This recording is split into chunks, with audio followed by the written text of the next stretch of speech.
Every relationship has its own expiry date before it begins. બહુ સુંદર વાક્યો વિશ્વમાં બોલાયા છે. દરેક સંબંધ શરૂ થાય એ પહેલા એ પૂરા ક્યારે થઈ જશે એની તારીખ નક્કી હોય. क्या बात है. આ આપણી નાની બુદ્ધિમાં ઉતરશે નહીં, પણ વિશ્વનું આ એક જ સત્ય છે. જીવનભર સંબંધ અમારા ચાલ્યા એવું જો કોઈ કહેતું હોય તો એને છાતી પર હાથ મુકાઈને પૂછો, સાચું બોલ. તો જે એવું કહેતો હશે ને મારો સંબંધ જીવન પર ચાલ્યો, એ કહેતો હશે કે મારો ભોગ લેવાયો.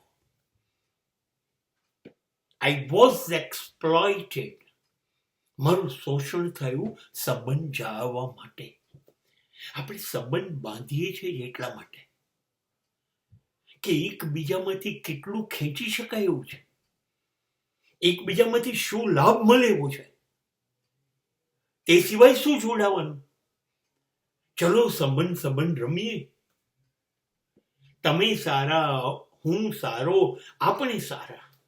બે જણા એકબીજાને કહેતા રહીએ, અરે તમે બહુ સારા છો, એ કહેશે તમે બહુ સારા છો, આપણે બે ભેગા થઈને કહીશું આપણે બહુ સારા, દુનિયા જાય બાળમાં. આ સંબંધની વ્યાખ્યા. સંબંધ તો જ રહેશે કે તમે એને છૂટ આપો કે મારું શોષણ કર, મારામાંથી જેટલું વસૂલ થાય એટલું કર અને પછી મને ફેંકી દે છે. અહીંયા પરદેશમાં એક સિસ્ટમ ચાલે છે જેનું નામ છે થ્રો અવે સિસ્ટમ.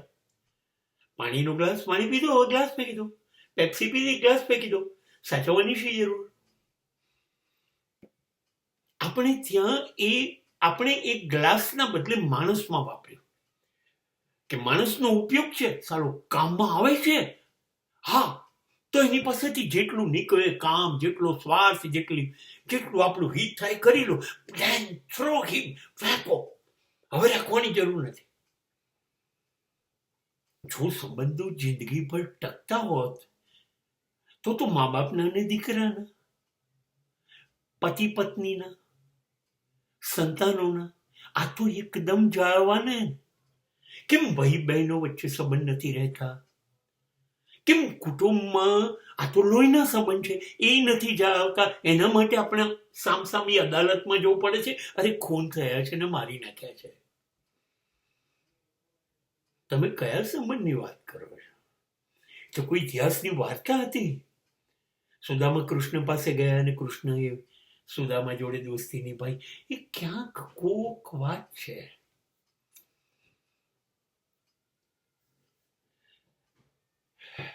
કે પોતાની ગર્લફ્રેન્ડ દ્રૌપદીને બનાવી હતી ને પછી બધા લોકો કપડા ખેંચતા હતા ને કૃષ્ણ આવી ગયા.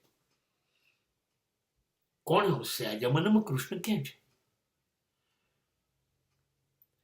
હવે કોઈ એ સંબંધ રહેશે નહીં, રહ્યા નથી.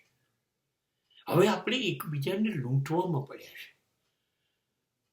અને એને આપણે સંબંધ કહીએ.